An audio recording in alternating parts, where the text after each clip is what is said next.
نقل پہ مشتمل ہوتی ہیں، اور نقل کا مطلب یہ ہے کہ اللہ تعالی ریفر کرتے ہیں، ریفرنس دیتے ہیں، حوالہ دیتے ہیں کہ یہ جو بات نبی کریم صلی اللہ علیہ وسلم تمہارے سامنے لائے ہیں یہ کوئی نئی بات نہیں ہے، بلکہ ان سے پہلے انبیاء علیہ الصلوۃ والسلام بھی ایسی باتیں کرتے رہے، اور اللہ تعالیٰ اس بات پر فرشتوں کو بھی گواہ بناتے ہیں، جنات کو بھی، اور مختلف چیزیں جو کل کے بیان میں گزر چکی ہیں انشاءاللہ آئندہ جب تفسیر شروع ہوگی تو آپ کے کام آئیں گی۔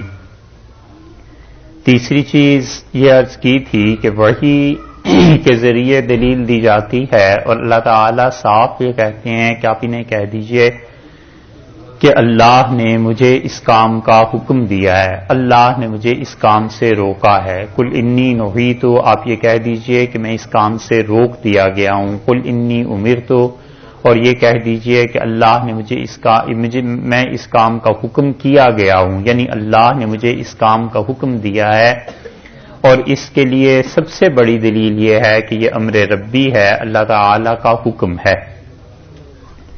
ان دلائل کے بعد ان چیزوں کے بعد دلائل کے بعد ایک اور چیز آپ دیکھیے، قرآن پاک میں بالکل اس طرح ہوا کرتا ہے کہ اللہ تعالی جا بجا یہ بیان کرتے ہیں کہ اگر تم اللہ کی توحید کو نہیں مانو گے، شریعت کو نہیں مانو گے، نیک اعمال نہیں کرو گے تو قیامت میں تم پر یہ گرفت ہو جائے گی۔ ایک تو یہ، اور اسی کے ساتھ ساتھ کہیں کہیں یہ بھی آتا ہے کہ اگر تم خدا کی بات کو نہیں مانو گے تو دنیاوی طور پر بھی تمہیں عذاب دیا جائے گا، دنیا تمہاری برباد ہو جائے گی، برکتیں اللہ کی ہیں ان سے تم محروم ہو جاؤ گے، اور اس کے ساتھ ساتھ آخرت میں بھی عذاب ہوگا۔ اس چیز کو، اس بات کو کہتے تھے ہمارے اساتذہ کی یہ تخویف ہے۔ تخویف کا مطلب خوف دلانا، اور تخویف کا مطلب ہے ڈرانا۔ تو ڈرانا دو طرح کا ہو گیا، ایک دنیا کا ڈر کہ دنیا میں اللہ کی بات کو نہیں مانو گے، شرک کرو گے تو یہ عذاب تم پر آئے گا، اور ایک آخرت کا کہ اگر تم آخرت میں جب پہنچو گے تو اللہ کی توحید کا انکار اور شرک کرنے کی وجہ سے، خدا کا نظام نہ ماننے کی وجہ سے تم پر یہ عذاب آخرت میں آئیں گے۔ تو گویا اس ڈرانے کی دو قسمیں ہوئیں، ایک دنیا کے اعتبار سے اور ایک آخرت کے اعتبار سے۔ اور دنیا کے متعلق وہ تخویف اور خوف ہو تو اسے دنیاوی کہیں گے، اور آخرت کے متعلق ہو تو اسے اخروی کہتے ہیں۔ یہ تو اساتذہ ہمارے اس طرح اس کو بیان کرتے تھے۔ حضرت اقدس شاہ ولی اللہ محدث دہلوی رحمۃ اللہ علیہ نے اسے الفوز الکبیر میں، جو آپ کے سامنے انشاءاللہ آ جائے گی، شاہ صاحب رحمۃ اللہ علیہ نے الفوز الکبیر لکھی ہے۔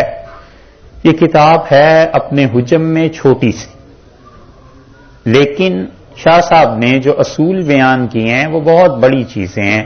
آپ ایسے سمجھ لیجئے جیسے کوئی بھی آدمی جب اسے کسی علم پر دسترس حاصل ہوتی ہے، جب کسی علم پر قدرت حاصل ہوتی ہے، جب کسی علم کے نشیب و فراز ان چیزوں سے واقف ہوتا ہے تو پھر وہ اس علم کی انتہائی باتیں بڑے آسان زبان میں بچوں کو سمجھانے کے لیے، چھوٹوں کو سمجھانے کے لیے لکھ دیتا ہے۔ بعض علماء آپ کو ایسے ملیں گے جب آپ ان کی کتابیں پڑھیں گے کہ ان کا مدارک، ان کی بلندی، ان کا عروج اتنا ہے کہ ان کے لیے کسی چھوٹے لیول پہ آ کے گفتگو کرنا یہ ممکن نہیں ہوتا۔ علم ان کا بڑھ جاتا ہے اور مطالعہ ان کا بڑھ جاتا ہے، یہ سب چیزیں زیادہ ہو جاتی ہیں، تو ان کے لیے اپنے درجے سے نیچے اتر کے گفتگو کرنا بڑا مشکل ان کے لیے ہو جاتا ہے۔ اس قسم کے لوگوں کی کتابیں علماء ہی سمجھ سکتے ہیں، عام لوگوں کے لیے بڑی مشکل چیز ہو جاتی ہے۔ آپ قریب کے زمانے میں دیکھنا چاہیں تو مولانا قاسم نانوتوی رحمۃ اللہ علیہ ایسی شخصیت تھے کہ ان کی کتابیں بڑے اچھے اچھے علماء نہیں سمجھ سکتے، اتنی دقیق ہے، بعض مباحث کے بالکل سمجھ نہیں آتی، علم اتنا زیادہ بلند ہو گیا تھا۔ پچھلے لوگوں میں دیکھنا چاہیں تو یہ امام راضی رحمۃ اللہ علیہ بعض جگہ پر ایسا کلام کرتے ہیں کہ آدمی کی سمجھ میں نہیں آتا۔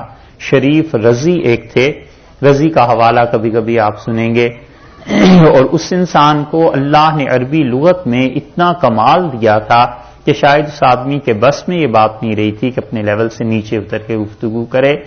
تو بعض اوقات یہ بھی ہوتا ہے، اور بعض اللہ نے جن کے ساتھ بڑا خاص کرم فرمایا ہوتا ہے وہ انتہائی علم پر بھی پہنچ کے اس زبان میں گفتگو کرتے ہیں جو عام عوام کی سمجھ میں آنے والی بات ہوتی ہے. شاہ ولی اللہ محدث دہلوی رحمۃ اللہ علیہ کا یہ بھی ایک کمال ہے کہ وہ بعض کتابیں لکھتے ہیں ایسی شاہ صاحب جس کو اب بھی علماء نہیں پڑھ سکتے، نہیں سمجھ سکتے، اور وہ اتنی دقیق ہیں اپنے موضوع پر. اور بعض اوقات شاہ صاحب جو کمال کرتے ہیں وہ یہ کہ بالکل آسان اور مختصر چیز لکھتے ہیں، اور وہ اس لیے کہ لوگ بس اس اصول کو سمجھ لیں. آپ یوں سمجھ لیجئے جیسے آپ کسی بھی علم میں اپنی زندگی میں غور کریں، کمپیوٹر پہ، میڈیسن پہ، کسی چیز پہ، تو آپ کو ایک بحث پوری کی پوری معلوم ہے، اور بچے کو آپ سمجھا نہیں سکتے کہ بچے کا اتنی استعداد اور اتنا دماغ نہیں، تو آپ بالکل آسان زبان میں کہتے ہیں کہ یہ چیزیں آپ کر لیجئے، آپ کو باقی چیزیں سمجھ میں آ جائیں گی. شاہ ولی اللہ محدث دہلوی رحمۃ اللہ نے الفوز الکبیر جو لکھی ہے اسے بھی انشاءاللہ کوشش کریں گے کہ ہم پڑھیں. وہ بڑی مختصر سی چیز ہے، لیکن شاہ صاحب اس میں کیا کرتے ہیں، وہ ٹرمینالوجی استعمال کر لیتے ہیں، وہ ٹرمز یوز کر لیتے ہیں. شاہ صاحب رحمۃ اللہ علیہ کا کمال یہ ہے کہ وہ لوگوں کو بتا دیتے ہیں کہ اچھا بھائی ساری بحث کا خلاصہ بس اتنی سی بات ہے، تفصیل اگر دیکھنی ہو تو اور کتابوں میں دیکھ لینا، خلاصے کی بات کر لیتے ہیں. آدمی ساری بحث تفصیل سب چیزیں پڑھا کے پھر اسی جگہ پر پہنچتا ہے جو شاہ صاحب پہلے دن بتا دیتے ہیں.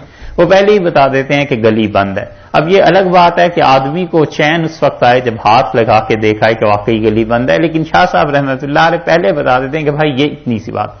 شاہ ولی اللہ محدث دہلوی رحمۃ اللہ علیہ نے یہ الفوز الکبیر میں اس کو ایک نئی ٹرم ہم آپ کو بتا رہے ہیں جس کو ہم تخویف کہتے تھے، یا ہمارے اساتذہ ہمیں بتاتے تھے کہ خوف ہے دنیا کا یا آخرت کا.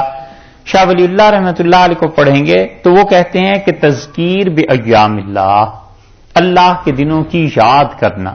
تذکیر بایام اللہ، تذکیر کا مطلب کسی کو یاد دلانا. قرآن پاک میں آیا نا وذکر، اور انہیں نصیحت کیجیے. فإن الذکریٰ تنفع المؤمنین، اور نصیحت کرنا ایمان والوں کو یہ بڑا فائدہ دیتا ہے.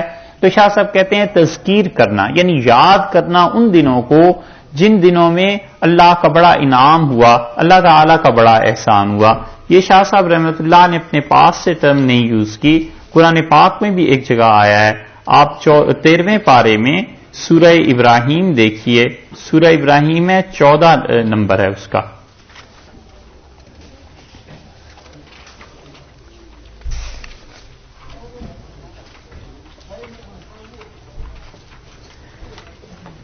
تیرہویں پارے میں سورہ ابراہیم ہے، اور بالکل اس کے آغاز میں آیت نمبر 5 جو ہے 5 اسے دیکھیے.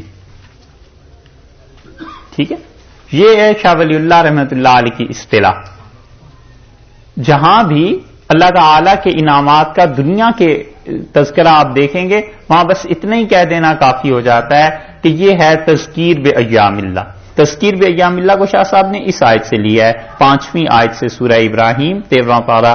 اللہ تعالیٰ فرماتے ہیں وَلَقَدْ أَرْسَلْنَا مُوسَىٰ بِآيَاتِنَا، اور ہم نے کیا کیا حضرت موسیٰ علیہ الصلوۃ والسلام کو رسالت دے کر بھیجا، بِآيَاتِنَا اپنی نشانیوں کے ساتھ، معجزات کے ساتھ، ان اخرج، اور ہم نے انہیں حکم دیا تھا کہ نکالیے قومک اپنی قوم کو، من الظلمات اندھیروں سے، الی النور نور کی طرف نکالیے، روشنی کی طرف لائیے. اندھیروں سے یہ نکلیں اور روشنی کی طرف آئیں، اور پھر ساتھ ساتھ کیا کریں وَذَكِّرْهُمْ بِأَيَّامِ اللَّهِ، اور انہیں نصیحت کیجئے، انہیں سکھائیے، انہیں بتائیے بِأَيَّامِ اللَّهِ، اللہ کے ان دنوں کو جب اللہ نے ان پہ انعامات کیے تھے. حضرت موسیٰ علیہ السلام کی قوم پہ بے پناہ انعامات ہوئے، آپ نے خود پڑھا، کچھ سنا ہے، آپ دیکھیں کہ کتنے انعامات ہوئے. ذکرہم بایام اللہ، آپ انہیں کیا کیجئے اللہ کی ان دنوں کی یاد دلائی. ایام یوم کی جمع ہے نا، یوم عربی میں کہتے ہیں دن کو، تو مطلب یہ ہے کہ وہ دن یاد انہیں دلائیے جو خدا کا ان پہ انعام، خدا کا اکرام، خدا کی مہربانیاں بارشوں کی طرح برسی ہیں اس قوم پہ.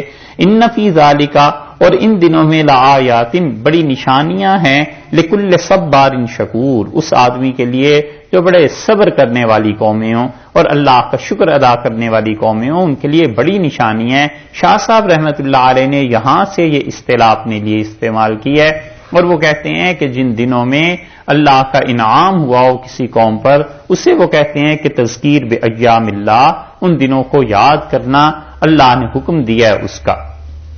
اور دوسری طرف جن دنوں میں خدا کی گرفت آئی ہو، جن دنوں میں خدا تعالی کی طرف سے کوئی تباہی نازل ہوئی ہو، اس کو شاہ صاحب کہتے ہیں کہ تذکیر بما بعد الموت، موت کے بعد جو ہونا ہے اس کو یاد دلانا.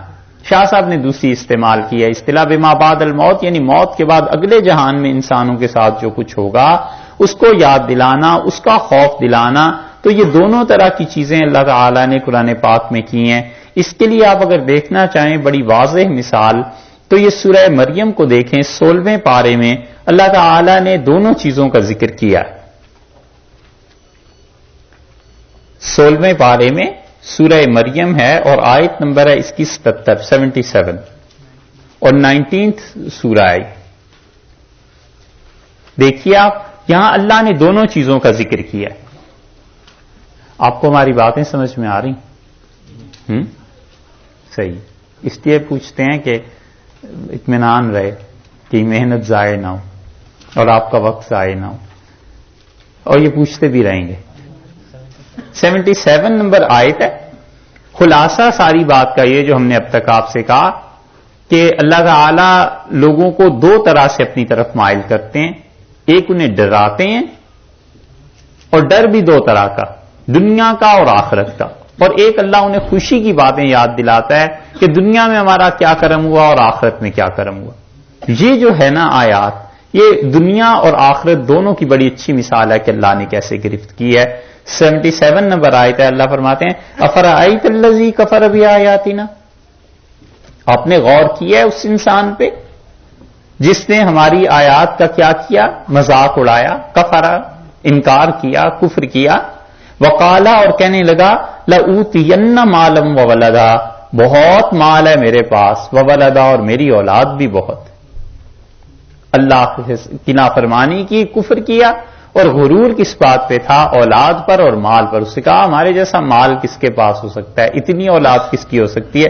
اللہ نے کہا اطلع الغیب، کیا اس نے کل کو جھانک کے دیکھ لیا؟ کل کیا ہونا ہے اس اولاد کا اور کل کیا ہونا ہے مال کا؟ جو بن دیکھی چیزیں ہیں، کیا اس نے جھانک کے دیکھ لیا ہے؟ ام اتخذ عند الرحمن عہدا، یا اللہ سے کوئی وعدہ لے لیا ہے کہ اس کی اولاد اور اس کا مال ہمیشہ قائم رہے گا؟ کیا خدا نے اس سے کوئی رحمان نے وعدہ کر لیا ہے؟ کلا، ہرگز نہیں. سنکتب ما یقول، یہ جو کچھ منہ سے کہہ رہا ہے ہم نے اسے لکھ لیا ہے. یہ اتنے بڑے بڑے جملے کہ مال اور اولاد کی بنیاد پر ہم خدا کی نافرمانی کریں گے، یہ اتنے غرور سے بھرے ہوئے جملے یہ ہم نے لکھ لیا ہے. وَنَمُدُّ لَهُ مِنَ الْعَذَابِ مَدًّا، اور ہم اس کو کیا کریں گے؟ عذاب دیں گے، بہت طویل عذاب. یہ آیا نا آخرت کا خوف. اللہ نے کہا ہے اولاد اور مال کی بنیاد پر میرے احکامات کی مخالفت کرنا یہ کوئی آسان نہیں ہے. آخرت میں یہ ہوگا وَنَرِثُهُ مَا يَقُولُ، اور ہم وارث بن جائیں گے ان چیزوں کے جن کو یہ کہتا ہے. یعنی اس کی مرنے کے بعد اولاد بھی اس کی ہمارے رحم و کرم پہ ہے، آج بھی اور اس وقت بھی. اور جو مال چھوڑ کے مرے گا وہ بھی ہمارے ہی پاس ہے، ہمارے رحم و کرم پہ ہے. وَيَأْتِينَا فَرْدًا، اور یہ تو اکیلا میرے پاس آ جائے گا، سب کچھ چھوڑ کے مر جائے گا اور اکیلا آئے گا. تو یہ دنیا کا بھی بتا دیا کہ دنیا میں تمہارا حشر یہ ہونا ہے اور آخرت میں یہ ہونا ہے. وَاتَّخَذُوا مِن دُونِ اللَّهِ آلِهَةً، اللہ کو چھوڑ کر اوروں کو اپنا خدا بنا لیتے ہیں. لِيَكُونُوا لَهُمْ عِزًّا، تاکہ وہ چیزیں انہیں عزت دیں، غلبہ دیں، طاقت دیں. آپ لوگوں میں جو ہندوستان کے ہیں بڑی اچھی طرح سمجھتے ہیں کہ ہندوؤں کے ہاں بعض دیوتا اور دیویاں ایسی ہیں جن کی پرستش میں مقصد ہی یہ ہوتا ہے کہ ہمارا غلبہ ہو جائے، ہمیں طاقت مل جائے. جیسے لکشمی ہوتی ہے نا دولت کے لیے خاص طور پہ، اسی طرح بعض دیوتا کی پوجا کرتے ہیں تاکہ دشمن پر غلبہ ہو جائے. اللہ فرماتے ہیں لِيَكُونُوا لَهُمْ عِزًّا، یہ اس لیے ان کی عبادت کرتے ہیں کہ انہیں غلبہ ملے. کلا، ہرگز نہیں، یہ ہرگز انہیں غلبہ ملنے والا نہیں ہے. سَيَكْفُرُونَ بِعِبَادَاتِهِمْ، یہ ان کی وہ جو ہے نا جو چیزیں جن کی عبادت کرتے ہیں وہ ان کی عبادت کے انکار کر دیں گی. یہ بڑی دلچسپ بات ہے، 14ویں پارے میں آتی ہے. آگے ایک ٹرم آ رہی ہے آپ کو بتائیں گے، بڑی دلچسپ بات ہے. شاہ عبد القادر صاحب رحمۃ اللہ نے حاشیہ لکھا، یہ ذرا سوچئے. سَيَكْفُرُونَ بِعِبَادَاتِهِمْ، وہ جن کی بتوں کی پرستش کر رہے ہیں کل کو یہ انکار کر دیں گے کہ یہ ہماری پرستش نہیں کرتے رہے. وَيَكُونُونَ عَلَيْهِمْ ضِدًّا، اور وہ قیامت میں ان کے خلاف گواہ پیش کر دیے جائیں گے ان کے برعکس. لیکن مسئلہ یہ پیدا ہوتا ہے کہ یہ تو عبادت کرتے رہے، وہ تو ہم بھی گواہی دیں گے. یہ کہیں گے خدایا ان کی عبادت کی تھی، ہم کہیں گے اللہ میاں بالکل انہوں نے عبادت کی تھی، یہ تو بیچارے دن رات مندروں میں جا جا کے ان کی عبادت کر کر کے تھک گئے. اور اللہ فرماتے ہیں وہ انکار کر دیں گے، وہ کہیں گے خدایا ہماری کوئی عبادت نہیں کی تھی. ہے نا عجیب بات. یہ آئے گی ایک جگہ.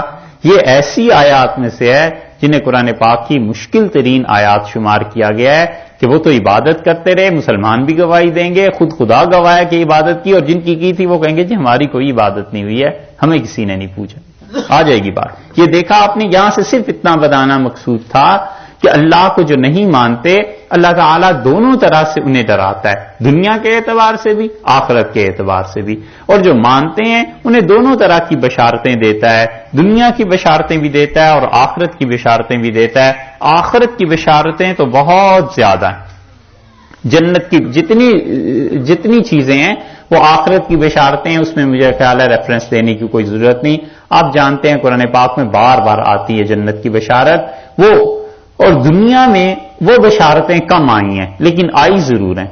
مثلا یہ جو ہے اذا جاء نصر اللہ والفتح، جب اللہ کی طرف سے مدد اور فتح آئی تو آپ نے دیکھا لوگ چوک در چوک خدا کے دین میں داخل ہو رہے تھے. یدخلون فی دین اللہ افواجا، اللہ کے دین کو قبول کر رہے تھے، یا کرتے ہیں یا کریں گے. یہ دنیاوی بشارت ہے.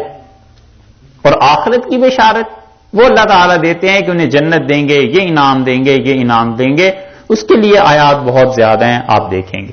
اچھا، اس کے بعد وہ اس کو کیا کہتے ہیں؟ اس کو ہمارے اساتذہ کہتے تھے یہ تخویف تھی نا، جس کو شاہ ولی اللہ رحمۃ اللہ علیہ کہتے ہیں کہ تذکیر بے ایام اللہ اور تذکیر بے ما بعد الموت.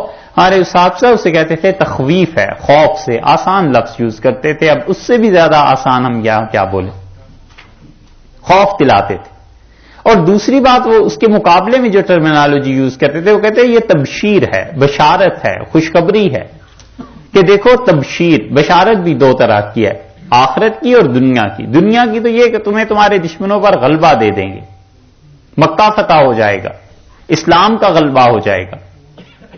اور آخرت کی بشارت جنت اور خدا کی رضا. اس کے بعد ایک نئی ٹرم آپ دیکھیے اور وہ بڑی اہم ہے، اور اسے کہتے تھے ہمارے اساتذہ کہ یہ شکایت کا اظہار ہے، شکوہ ہے. شکوہ کو آپ کیا کہتے ہیں انگلش میں؟ ہاں، بہت کمپلینٹ تو زیادہ بڑا لفظ ہو جاتا ہے، بہت معمولی درجے کا شکایت کرنا کہ ایسے نہیں ہونا چاہیے تھا. بس افسوس کا اظہار کرنا کہ ایسے نہیں کرنا چاہیے تھا. اللہ تعالی کرتے کیا ہے قرآن پاک میں؟ کافروں کا شکوہ کرتے ہیں کہ ان کافروں نے یہ کیا، یہ کیا، یہ کیا. جب بھی اللہ کی توحید اور قرآن پاک اور اسلام کا پیغام کوئی مسلمان پیش کرتا ہے، کوئی مسلمان دیتا ہے، تو اس کے مقابلے میں کافر ایسی ایسی انہونی باتوں کی فرمائش کرتے ہیں تاکہ کسی طرح یہ شخص شرمندہ ہو جائے، یہ شخص کسی طرح جھوٹا ثابت ہو جائے. نبی کریم صلی اللہ علیہ وسلم اللہ کی توحید کی طرف بلاتے تھے، یہ کافر نئی سے نئی فرمائش کرتے تھے تاکہ رسول اللہ صلی اللہ علیہ وسلم اسے پورا نہ کر سکیں اور کسی طرح یہ ثابت ہو کہ اسلام جھوٹا ہے یا لیاذ باللہ جو دین ہے یہ غلط ہے، یہ چیزیں ہیں. یہ جو کچھ کرتے تھے نا، اللہ نے اس کی شکایت کی ہے، اللہ تعالی نے اس کا شکوہ کیا ہے، اس کا گلہ کیا ہے. اللہ نے کہا کافروں کو ایسے نہیں کرنا چاہیے تھا. تو کہیں کہیں اس شکوے کا جو کافروں کی فرمائشیں ہوتی ہیں اللہ جواب دے دیتے ہیں، اور کہیں کہیں جواب بالکل نہیں دیتے، صرف اس کا تذکرہ کر کے قرآن گزر جاتا ہے کہ کافروں نے یہ باتیں کہی ہیں بس. اور کہیں اس کا جواب بھی آ جاتا ہے. آپ ان دونوں چیزوں کو دیکھیے اور سورہ بنی اسرائیل میں دیکھیے. اللہ تعالیٰ نے، ہم پہلے آپ کو وہ جگہ بتا دیتے ہیں سورہ بنی اسرائیل 15ویں پارے میں، جہاں پہ اللہ تعالیٰ نے جواب بھی دیا ہے اس چیز کا، شکوے کا اظہار کیا ہے، گلہ کیا ہے. سورہ بنی اسرائیل 15واں پارہ اور نہیں 15واں پارہ ہے، سورہ بنی اسرائیل ہے، 15واں پارہ ہے، 17 نمبر سورت ہے اس کی.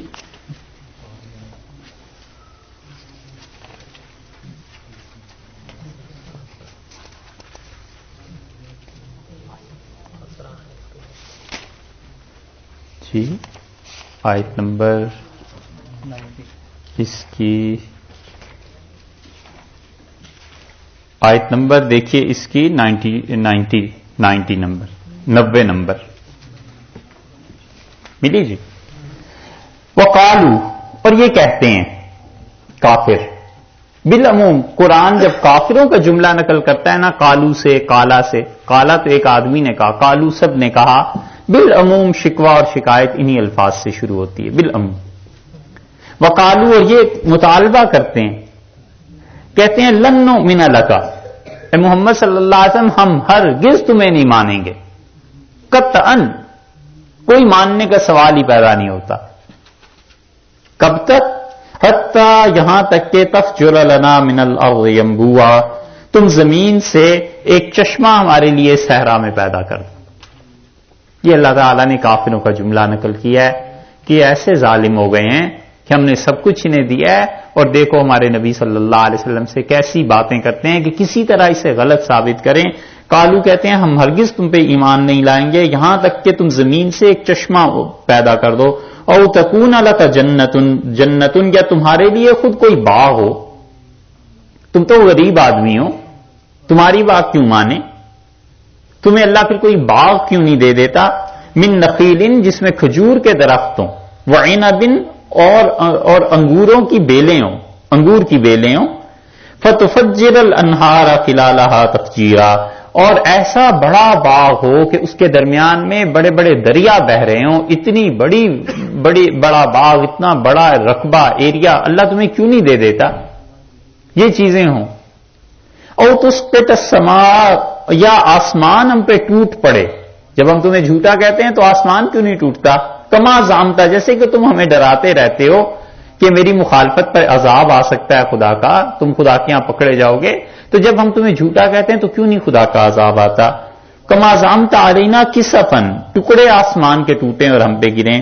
او تاتیہ باللہ، یا تم اللہ کو ہماری آنکھوں کے سامنے لے آؤ. کتنی بےہودہ فرمائشیں. والملائکۃ قبیلا، اور فرشتے تمہاری مدد کو قطار در قطار آسمان سے اتریں. جب ہم تمہیں جھوٹا کہیں تو پکڑ کے ہمیں ماریں. او یکون لک بیتن، یا تمہیں ایک گھر خدا دے دے، من زخرفن، سونے کا بنا ہوا گھر دے دے. اگر تم اتنے ہی اللہ کے قریب ہو تو تمہیں سونا کیوں نہیں ملتا؟ او ترقا فی السماء، یا تم آسمان پہ ہماری آنکھوں کے سامنے کیوں نہیں چڑھ جاتے؟ یہ ہیں عجیب و غریب باتیں. ولن نؤمن لرقیہ کا، اور یہ جو تو پڑھ کے پھونکتا رہتا ہے، جادو کرتا ہے، دم کرتا ہے، ہم ہرگز اس قرآن کو ماننے والے نہیں ہیں. حتی تنزل علینا کتابا، یہاں تک کہ خدا ایک کتاب ہم پر بھی نازل کرے. جیسے تیرے پاس فرشتے آتے ہیں کتابیں لاتے ہیں، ہم پر بھی آئیں، نقرؤ، ہم اسے پڑھیں. یہ ساری بےہودگی ہے نبی کریم صلی اللہ علیہ وسلم کے مقابلے میں کہ کھلے بندوں کو کہتے ہیں خدا کا عذاب آئے، آسمان ٹوٹے، تمہاری غربت دور ہو، کچھ ہونا چاہیے. یہ اللہ نے شکایت کی ہے کہ کافر ایسی بےہودہ باتیں کرتے ہیں. اور جواب دیا ہے قل سبحان ربی، آپ ان سے کہہ دیجئے کہ میرا پروردگار بلند و بالا ہے ان بےہودگیوں سے جو تم کہتے ہو. وہ یہ سب کچھ کر بھی سکتا ہے اور تم پہ یہ عذاب بھی آ سکتا ہے اور مجھے سونے کے گھر بھی مل سکتے ہیں. وہ عیب سے پاک وہ ذات ہے. هل كنت الا بشر رسولا، میں تو ایک آدمی ہوں جسے خدا نے رسول بنا کر بھیجا ہے، میرے قبضے میں خدا نے چیزیں تھوڑے ہی دے دی. یہ ہے شکایت، یہ ہے شکوہ. یہاں دیکھا آپ نے کتابن نقرؤ، یا خدا کوئی ایسی کتاب نازل کرے جسے ہم پڑھ سکیں. یہاں تک تو ان کی بات ہے. آگے قل، یہ اس کا جواب ہو گیا نا، قل سبحان ربی. آپ کے یہ ساری صفات میرے پروردگار کی ہیں، اللہ کے قبضے میں یہ سب چیزیں، میرا کیا اختیار چلے. هل كنت الا بشر رسولا، میں کچھ نہیں ہوں، ایک بشر ہوں جسے رسول بنا کر بھیجا گیا ہے.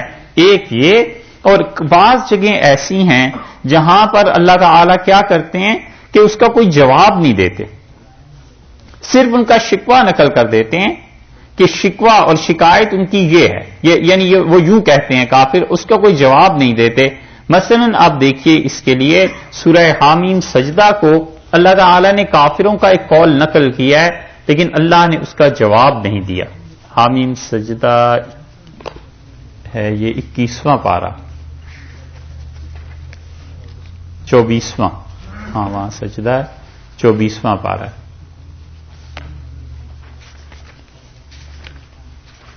24ویں پارے میں بالکل آخر پہ آپ چلے جائیں گے. 41 نمبر سورہ اس کا 24ویں پارے کے آخر پہ ہے.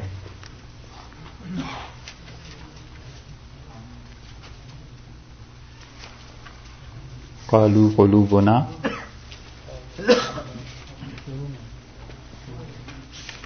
جی بالکل اس کے شروع میں آیت نمبر 5 دیکھیے. 5ویں آیت 5 نمبر. یہاں دیکھیے کافر کیا کہتے ہیں. وقالوا قلوبنا فی اکنۃ، اور کافروں نے کہا کہ ہمارے دل فی اکنۃ ایک اوٹ میں ہیں، ایک حجاب میں ہیں، ایک پردے میں ہیں. کن کہتے ہیں عربی میں وہ چیز جو چھپا لے کسی کو. انہوں نے کہا ہمارے دل بالکل چھپے ہوئے ہیں مما تدعونا الیہ، اس خدا کے پیغام سے جس کی طرف تم ہمیں بلاتے ہو نا، اور تم کہتے ہو یہ اللہ کا قرآن ہے. ہمارے دل بالکل اس سے ایک طرف ہوئے ہوئے ہیں، چھپے ہوئے ہیں، یعنی ہم پہ کوئی اثر ہی نہیں ہوتا. ہم خدا کا کلام اس سے سمجھتے ہی نہیں ہیں. یہ جو کچھ تم کہتے رہتے ہو ہمارے دل بالکل محفوظ ہیں اس سے. وفی آذاننا وقر، اور ہمارے کانوں میں وقر بوجھ ہے، سیسا ڈال دیا گیا ہے، سیسا پڑا ہوا ہے، تمہاری آواز ہی نہیں ہم سنتے. ومن بیننا و بینک حجاب، اور تیرے درمیان اور ہمارے درمیان ایک پردہ ہے. فعمل، اپنا کام کر، اننا عاملون، اور ہم اپنی زندگی ایسے آزادی سے گزارنا چاہتے ہیں.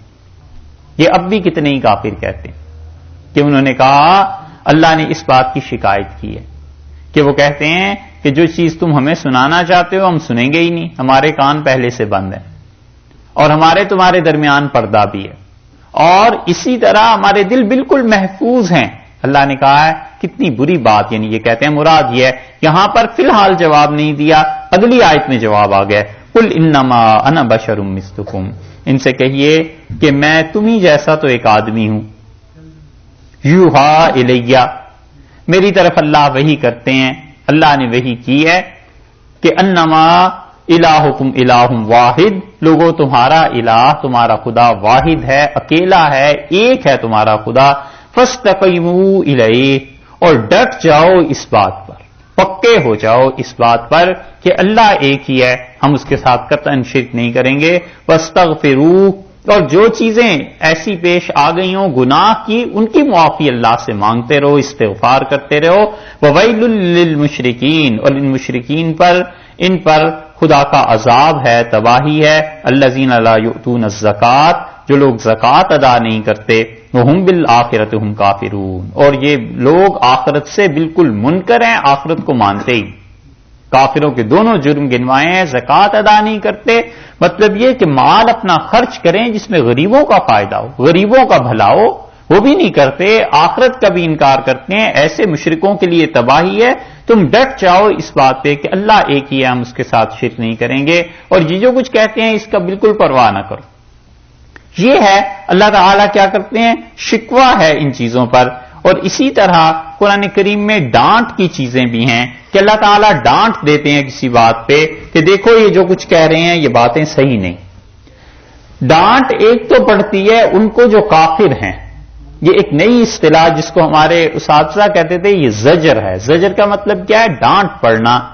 وہ کہتے تھے ایک تو کافروں کو ڈانٹ پڑتی ہے، کئی جگہ آئے گا قرآن پاک میں ہم آپ کو بتائیں گے. ڈانٹ پڑتی ہے کہ یہ کام کیوں کیا، یہ بات کیوں کی، یہ چیز ایسے کیوں کہتے ہیں کافر. اور ایک یہ ہے ڈانٹ کی ایک چھوٹی سی قسم، اس کو پہلی سے کوئی مناسبت نہیں ہے، اور وہ ہے انبیاء علیہ الصلوۃ والسلام کو اللہ تعالیٰ کبھی کبھی عتاب فرماتے ہیں. اللہ تعالیٰ کبھی کبھی انبیاء علیہ الصلوۃ والسلام کے لیے ایسے لفظ نازل کرتے ہیں کہ دیکھو یہ نہیں ہونا چاہیے. حضرت نوح علیہ السلام کے متعلق آیا ہے نا کہ انہوں نے کہا میرے بیٹے کے متعلق اللہ آپ کا کیا حکم ہے، آپ نے تو کہا تھا میری اہل کو نجات ملے گی. اللہ نے فرمایا انی اعیذک، ہم نصیحت کرتے ہیں نوح تمہیں، خبردار جو آئندہ ایسی بات کی. حضرت موسیٰ علیہ السلام کے متعلق بھی آیا ہے. نبی کریم صلی اللہ علیہ وسلم کے متعلق قرآن پاک میں 5 جگہ ایسی چیزیں آئی ہیں، ہم آپ کو بتا دیں گے. بدر کے قیدیوں کے متعلق بھی آیا ہے کہ آپ نے کیوں ان قیدیوں کو چھوڑ دیا. یسخن، ان کے خون سے زمین رنگ دینی چاہیے تھی. اگر تم لوگ ان کے ہاتھ چڑھ جاتے یہ تمہارا کیا حشر کرتے. 13 برس مکہ مکرمہ میں سارے مظالم سہ کے برداشت کر کے آج یہ تم سے لڑنے آئے ہیں, خدا کے دین کو مٹانے آئے ہیں, اور تم نے انہیں چھوڑ دیا. 5 مقامات ایسے ہیں جہاں رسول اللہ صلی اللہ علیہ وسلم پر عتاب فرمایا گیا ہے کہ ایسی چیز نہیں ہونی چاہیے تھی, محبت کے ساتھ. اور یہ چیز دشمنوں میں خدا نے نفرت کے ساتھ, ڈانٹ کے ساتھ کی ہے. اس کو کہتے تھے زجر, یعنی ڈرانا, کسی چیز پہ ناراضگی کا اظہار کرنا. اور جو سامنے ہے اگر وہ خدا کے اچھے بندے ہیں, انبیاء علیہ السلام ہیں, صحابہ کرام رضی اللہ عنہم ہیں, تو وہاں محبت کا انداز ہے. اور اگر سامنے والے دشمن ہیں خدا کے تو وہاں شدید نفرت کا اظہار ہے. یہ آپ کو آ جائے گی قرآن پاک میں کئی جگہ. اچھا, ایک اور اصطلاح آپ سے عرض کریں.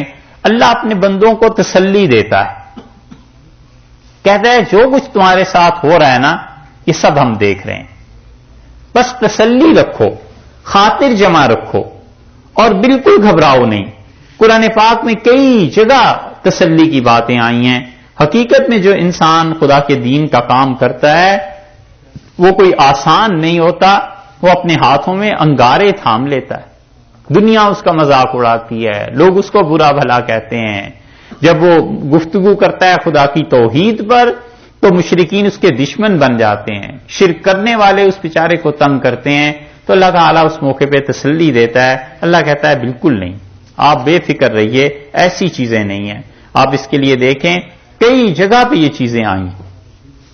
سورہ حجر میں آپ دیکھیں, سورہ ہجر جو ہے یہ 14واں پارہ ہے, بالکل اس کے آخر پر چلے جائیے. اللہ نے کیسی اچھی اچھی باتوں سے تسلی دی ہے اپنے نبی صلی اللہ علیہ وسلم کو.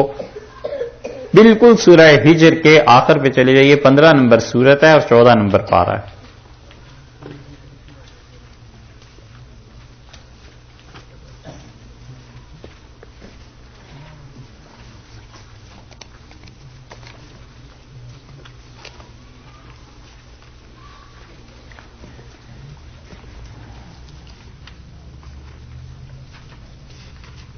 چودہویں پارے میں سورہ ہجر ہے.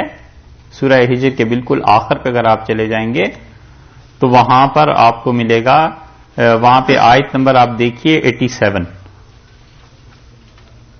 رسول اللہ صلی اللہ علیہ وسلم تنگ ہوتے تھے نا کافروں کے ستانے سے, پریشانی ہوتی تھی, نئی نئی چیزیں پیش آتی تھی. یہاں تک کہ حضرت فاطمہ رضی اللہ عنہا فرماتی تھیں کہ ہم چھوٹی بچیاں تھیں, رسول اللہ صلی اللہ علیہ وسلم جب جا کے کافروں میں تبلیغ کرتے تھے تو ہمارے صحن میں ہنڈیا پک رہی ہوتی تھی اور ہمارے ہمسائے کوئی گندگی اوپر سے پھینکتے تھے اور ہنڈیا میں جا گرتی تھی.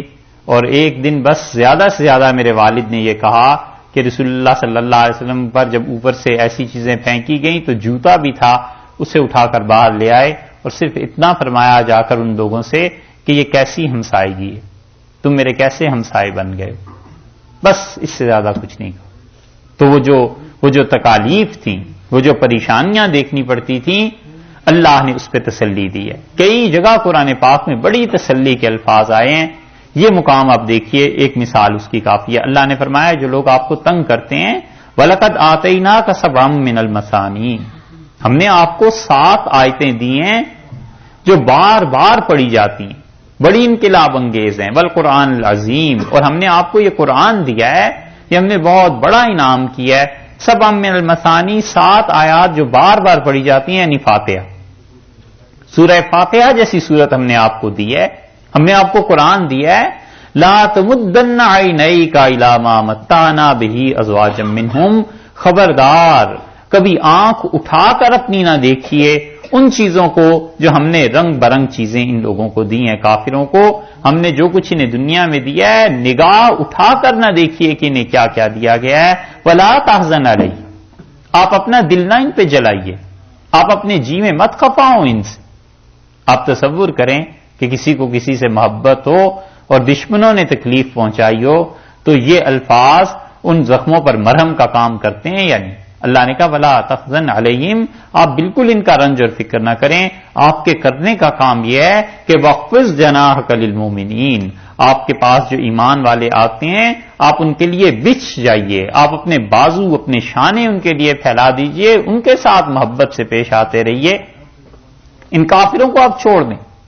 وقل، اور انہیں کہیے انی انا النذیر المبین، میں اللہ کی طرف سے ڈرانے والا تمہارے پاس آیا ہوں، کما انزلنا علی المقتسمین، جیسے کہ مجھ سے پہلے انبیاء علیہ الصلوۃ والسلام آتے تھے، ان لوگوں کے پاس آتے تھے، ان قوموں کے پاس جو تقسیم کر دیا کرتی تھی، الذین جعلوا القرآن عضین، جنہوں نے اللہ کے قرآن کو یعنی پچھلی جو کتابیں تھیں ان کتابوں کو ٹکڑے ٹکڑے کر دیا، بانٹ دیا۔ فوربک لنسألنہم اجمعین، اور سو آپ کے پروردگار کو قسم ہے اس کی اپنی ذات کی کہ وہ ضرور ان سے پوچھے گا اما کانوا یعملون، یہ کس طرح ستاتے رہے ہیں، کس طرح تنگ کرتے رہے ہیں آپ کو، یہ جب ہمارے پاس آئیں گے ہم ضرور بالضرور ان سے پوچھیں گے فاصدع بما تؤمر، جس چیز کا ہم نے حکم دیا ہے فاصدع، ڈنکے کی چوٹ پہ بیان کر، بھرپور آواز سے خدا کی وحدانیت، اللہ کی توحید کا پیغام انہیں سنا۔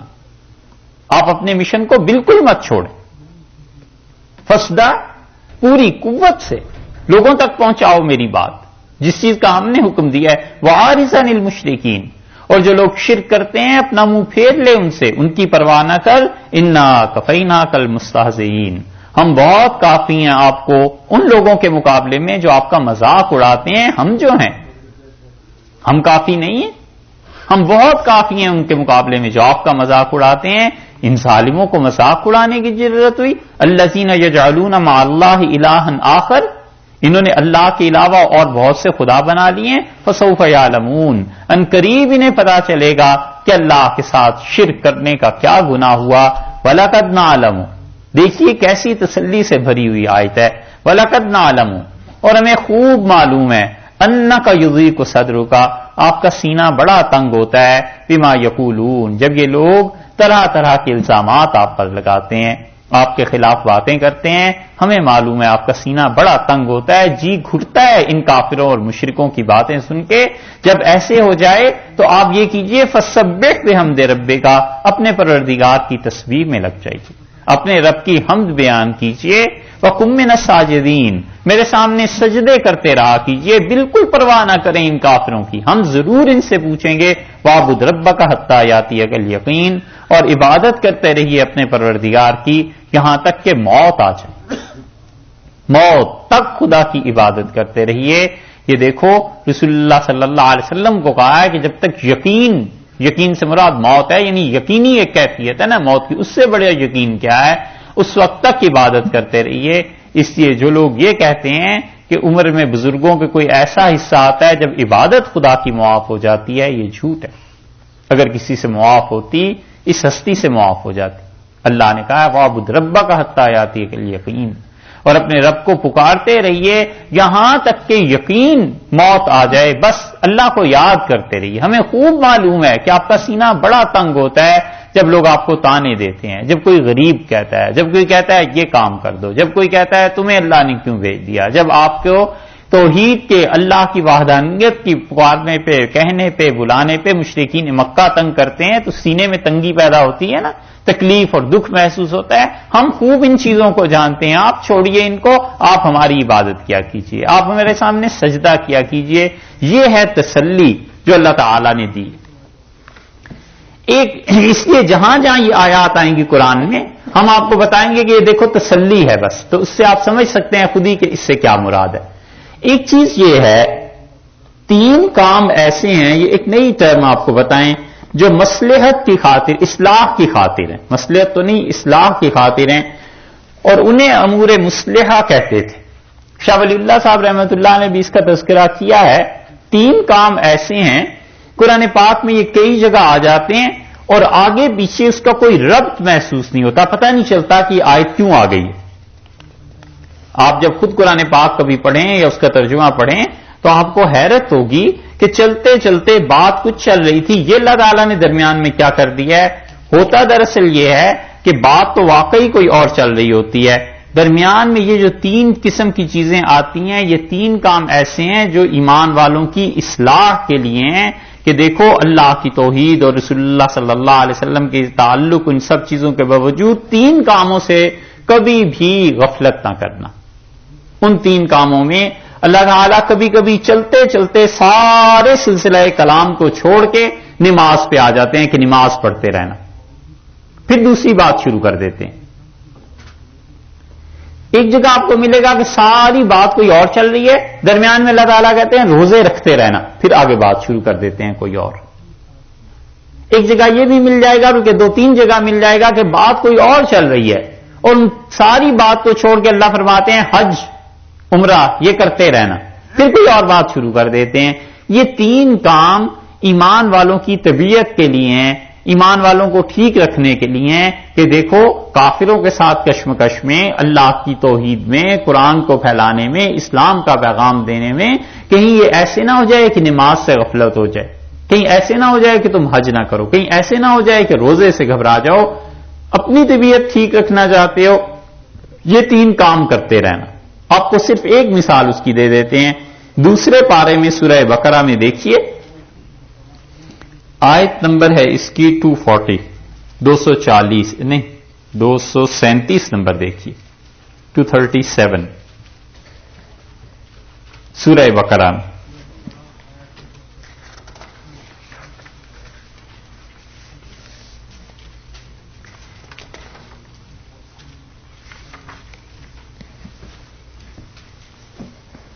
ملی 237. سارا ذکر اوپر سے جو چل رہا ہے وہ نکاح اور طلاق کے مسائل کا ہے. میں صرف آپ کو سمجھانے کی خاطر جلدی سے ترجمہ کر دیتا ہوں، بلکہ رکوع سے دیکھ لیں، اوپر 236 نمبر آیت سے 236 سے جہاں سے رکوع شروع ہو رہا ہے، یہ دیکھیے سارا ذکر چل رہا ہے عورتوں کا. لا جناح علیکم ان طلقتم النساء ما لم تمسوهن، اور کوئی حرج نہیں ہے اگر تم ان عورتوں کو طلاق دے دو جن کو تم نے بھی چھوا بھی نہیں ہے، او تفرضوا لهن فریضہ، یا ان کے لیے حق مہر مقرر ہو گیا تھا اور تم نے اس وقت انہیں طلاق دے دی ہے، تو دیکھو متعوہن، انہیں کچھ نہ کچھ فائدہ تم ضرور پہنچانا، کچھ نہ کچھ ان کے ساتھ نیکی ضرور کرنا. رخصتی سے پہلے ہی اگر طلاق ہو گئی، یہ اس کا حکم بیان ہو رہا ہے. علی الموسع قدرہ، جس شوہر کے پاس اللہ نے زیادہ طاقت دی ہے وہ زیادہ نیکی کرے اس کے ساتھ. وعلی المقتر قدرہ، اور جو آدمی تنگ دست ہے وہ اپنی حیثیت کے مطابق اس عورت کے ساتھ نیکی کرے گا جس کی ابھی رخصتی نہیں ہوئی اور رخصتی سے پہلے ہی طلاق ہوگی. مطعم بالمعروف، قاعدے کے مطابق تم ان خواتین کا خیال رکھنا. حقا علی المحسنین، اور جو لوگ احسان کرنے والے ہیں اللہ نے ان کے ذمے یہ بات ضروری قرار دی ہے. وَإِن طَلَّقْتُمُوهُنَّ، اور اگر تم ان عورتوں کو طلاق دے دو، من قبل ان تمسوهن، قبل اس کے کہ ان کی رخصتی ہو، وقد فرضتم لهن فریضہ، اور تم ان کا حق مہر مقرر کر چکے تھے. تو جن عورتوں کا حق مہر مقرر ہو گیا ہے اور نکاح ہو گیا ہے اور رخصتی نہیں ہوئی اور طلاق ہو گئی ہے، فنصف ما فرضتم، تو جتنا حق مہر مقرر کیا تھا اس کا آدھا تم نے ادا کرنا ہے.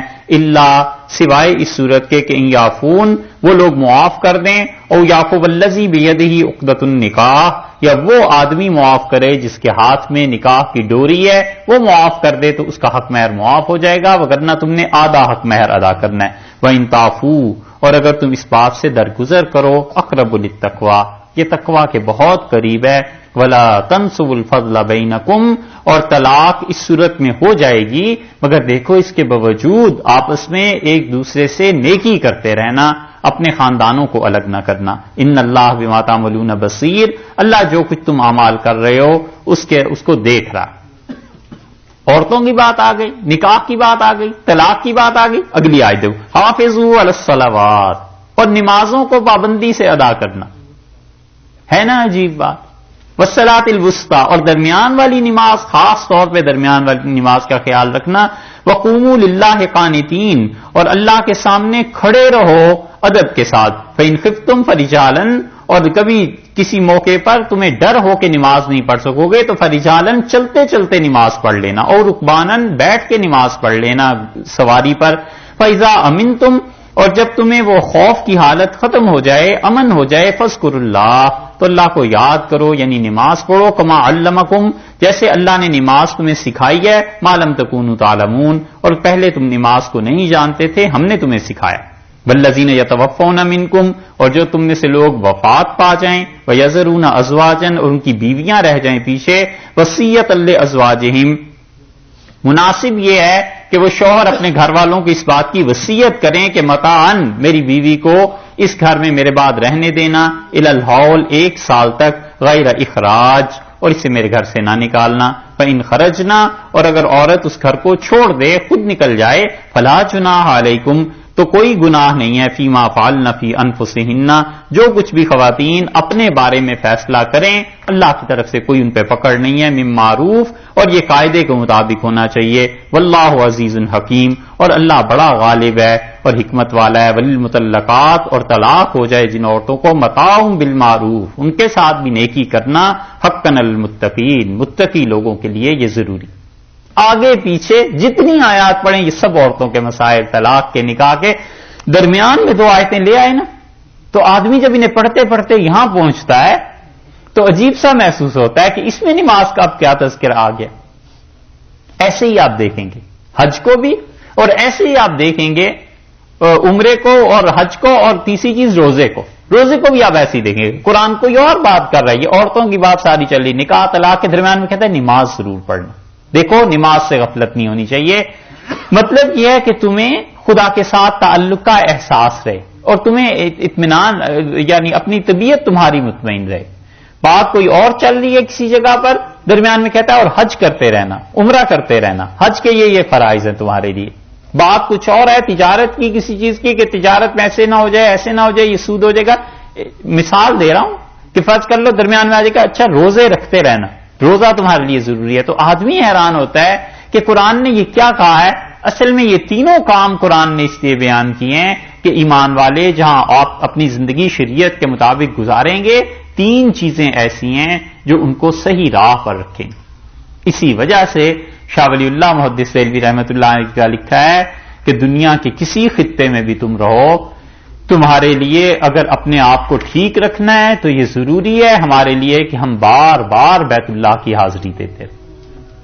شاہ صاحب کہتے ہیں بار بار اللہ کے گھر میں حاضری دیتے رہو، اس سے طبیعت پہ فرق پڑ جاتا ہے، طبیعت پہ اثر پڑتا ہے، گناہ دھل جاتے ہیں اور نیکی کی اور زیادہ رغبت انسان میں پیدا ہو جاتی ہے۔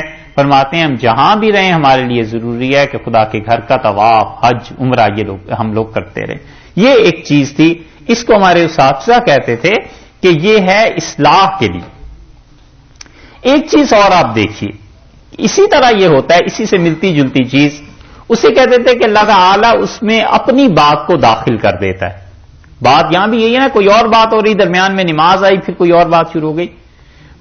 ایک ایسے بھی ہوتا ہے قرآن میں کہ اللہ تعالیٰ بات کسی اور کی بیان کریں گے، فلاں آدمی نے یہ کہا، ہمارے فلاں نبی نے یہ کہا، فلاں نے یہ کہا، اور چلتے چلتے چلتے ایک جملہ اللہ تعالیٰ اپنی طرف سے بیچ میں کہہ دیتے ہیں۔ اسے ہمارے اساتذہ کہتے تھے کہ ادخال الہی، یعنی اللہ تعالیٰ کا دخل دینا، اللہ کا اپنی طرف سے کسی بات کو شامل کر دینا۔ یہ بہت جگہ ہے قرآن پاک میں، اللہ تعالیٰ اپنی طرف سے ایک جملہ شامل کر دیتا ہے، وہ گفتگو کاٹ کے درمیان میں اللہ کہتا ہے یہ ہو گیا، پھر وہی گفتگو شروع ہو جاتی ہے۔ اس کا آپ کو ایک مثال آپ کو دے دیتے ہیں، اور وہ ہے سورہ مومن میں 24ویں پارے میں۔ جب بات آئے گی اس کی تو ہم آپ کو بتائیں گے کہ یہ دیکھیے اللہ تعالیٰ نے اپنی طرف سے اس بات کو اس میں شامل کیا۔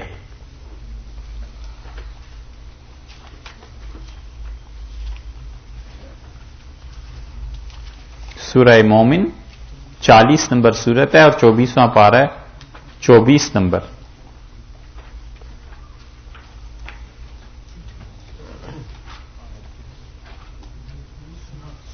سورہ مومن 40 نمبر سورت ہے 40 اور 24واں پارہ ہے۔ وقال رجل، آیت نمبر ہے 28۔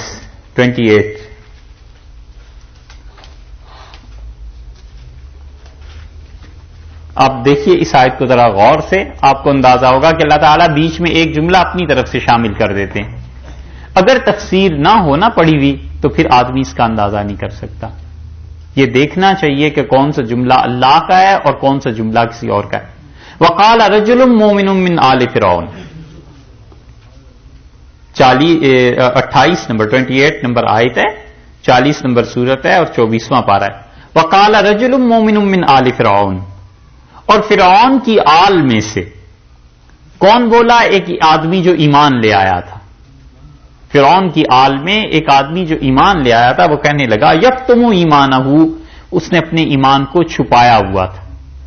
بات یہ ہے، اس کا بیک گراؤنڈ یہ ہے کہ حضرت موسیٰ علیہ الصلوۃ والسلام کے متعلق فرعون نے سب کو جمع کیا اور اس نے کہا اس شخص نے بڑا فساد مچا دیا ہمارے ملک میں اور تم مجھے اجازت دو میں اس کو قتل کروا دوں. اس پہ بحث ہو رہی ہے، آگے پیچھے کی ساری آیات اسی پہ. یہ آدمی اٹھا، اس نے کہا اس کا ایمان تھا چھپا ہوا، کسی کو پتا نہیں تھا کہ یہ مومن ہے یا کون ہے، تو یہ بھی اس مجلس میں شریک تھا. کہتا ہے کہ اتقتلون رجلا ان یقول ربی اللہ، تم اس ایک آدمی کو، اس نوجوان کو، اس لڑکے کو، اس مرد کو اس لیے مارنا چاہتے ہو، قتل کرنا چاہتے ہو کہ یقول ربی اللہ، وہ کہتا ہے میرا رب اللہ ہے، بس اس کا یہ جرم ہے. ٹھیک یہی جملہ حضرت بکر رضی اللہ عنہ نے کہا.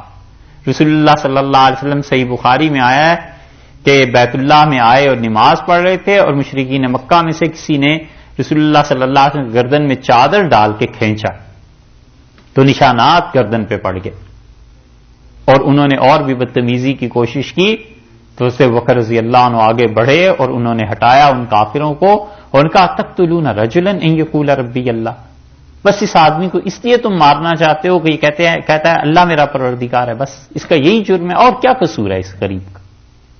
یہ الفاظ اتقتلون رجلا ان یقول ربی اللہ، تم ایسے آدمی کو قتل کرنا چاہتے ہو جو یہ کہتا ہے کہ اللہ میرا پروردگار ہے. وقد جاءکم بالبینات، اور وہ واضح دلائل لے کر آیا تمہارے پاس من ربکم، تمہارے پروردگار کی طرف سے کئی معجزات اس نے دکھائے. میں تمہیں کہوں وَإِن یَکُ کاذبا، اگر یہ آدمی جھوٹا ہے نا تو فعلیہ کذبہ، اس کا جھوٹ اس پر پڑے گا، خدا اسے نہیں چھوڑے گا. خدا کا نام لے لے کے جھوٹ بول رہا ہے نا، چلو فرض کر لو موسیٰ علیہ الصلوۃ والسلام جھوٹے ہیں تو جھوٹ اس پر پڑے گا. وَإِن یَکُ صَادِقًا، اور اگر یہ آدمی سچا ہے تو یُصِبْکُم بَعْضُ الَّذِی یَعِدُکُم، یہ جس چیز کا وعدہ کرتا ہے وہ عذاب تم پر آ جائے گا. یہ جس چیز سے ڈراتا ہے نا تمہیں، کہتا ہے کہ عذاب آنے والا ہے، یہ آ جائے گا. کیسی عدل کی بات اس نے کہی. اس کا چھوڑ دو اس کو اس کے حال پہ، تم کیوں اسے قتل کرنا چاہتے ہو؟ اگر یہ جھوٹا ہے تو خود ہی تباہ ہو جائے گا، لیکن یاد رکھنا اگر سچا ہوا تو جس چیز کو سے ڈرا رہا ہے یہ آ جائے گا. ان اللہ لا یہدی، اللہ ہرگز ہدایت نہیں دیتا، من ہوا مسرف، اس آدمی کو جو حد سے بڑھ جائے، کذاب جو پرلے درجے کا جھوٹا ہو. یا قوم، اے میری قوم، لکم الملک اليوم، آج کے دن بادشاہی تمہاری ہے، ظاہرین فی الارض، زمین پر تم حکمران ہو. فمن ینصرنا من باس اللہ، ہمیں کون بچائے گا خدا کے عذاب سے، ان جاءنا، اگر وہ آ گیا. پھر کیا ہوگا؟ آج ہماری حکومت اور بادشاہی ہے، ہم اس کی طاقت کی بنیاد پہ اس کو قتل کرنا چاہتے ہیں، لیکن اگر خدا اس کے مقابلے میں آ گیا تو پھر کیا ہوگا؟ قال فرعون بولا ما اریکم الا ما ارا، میں تو تمہیں جو رائے دے چکا ہوں بس میرا فیصلہ تو وہی ہے. وما اہدیکم، اور میں اپنی قوم والوں تمہیں کوئی راہ نہیں دکھاتا، الا سبیل الرشاد، مگر ہمیشہ تمہاری بھلائی کا سوچتا ہوں. حکمران یہی کہا کرتے ہیں، دیکھا ہے، وما اہدیکم الا سبیل الرشاد، اور میں تو تمہارے لیے رشد، ہدایت کی راہ کا ہی سوچتا ہوں. میں تو فیصلے ایسے کرتا ہوں کہ تمہارا نفع ہو اس میں، بس وہ جو رائے میں دے چکا. ان میں آپ نے دیکھا ہے تقریر انہی کی چل رہی ہے. پھر فرعون کی بات آ گئی درمیان میں، یہ جو جملہ ہے نا ان اللہ لا یہدی من ہوا مسرف کذاب، یہ اللہ کا جملہ ہے، اس کی تقریر نہیں ہے. اس کی تقریر شروع ہوئی تھی وقال رجل سے اور پھر آ کر ختم ہو گئی وہیں یکو صادقن، اور اگر موسیٰ علیہ الصلوۃ والسلام سچے ہیں، یصبکم بعض الذی یعدکم، جس چیز سے تمہیں ڈراتے ہیں وہ چیز تمہیں پہنچے گی، عذاب آ جائے گا. بس یہاں اس کی تقریر ختم ہو گئی ہے. ان اللہ لا یہدی، اور اللہ ہرگز ہدایت نہیں دیتا، من ہوا مسرف کذاب، اس انسان کو جو حد سے بڑھ جائے اور بہت جھوٹ بولے، خدا اسے ہدایت نہیں دیتا. یہ جو جملہ ہے نا یہ اللہ کا ادخال الہی کہتے تھے، یعنی اللہ تعالی کا جملہ ہے، یہ اس نے نہیں اپنی تقریر میں کہا. اس کو پہچاننا مشکل ہوتا ہے، اس لیے تفسیر میں کہیں ہم آپ سے عرض کریں گے کہ دیکھیے یہ چیز ہے، اللہ تعالی نے اسے کیا کیا ہے، اللہ نے اس جملے کو نقل کیا ہے، یہ اللہ کی اپنی طرف سے جملہ. ایک اور چیز، اور وہ یہ ہے کہ قرآن پاک میں کئی جگہ پر آتا ہے کہ ہم نے ان کے دل پر مہر لگا دی. یہ مسئلہ سمجھنا چاہیے. اس کے دو پہلو ہیں. کچھ دیر ٹھہریے. ہاں ٹھیک ہے، 7-8 منٹ ٹھہر جائیے، چائے پی لیجیے، پھر اس کے بعد دوبارہ اسے شروع کرتے ہیں.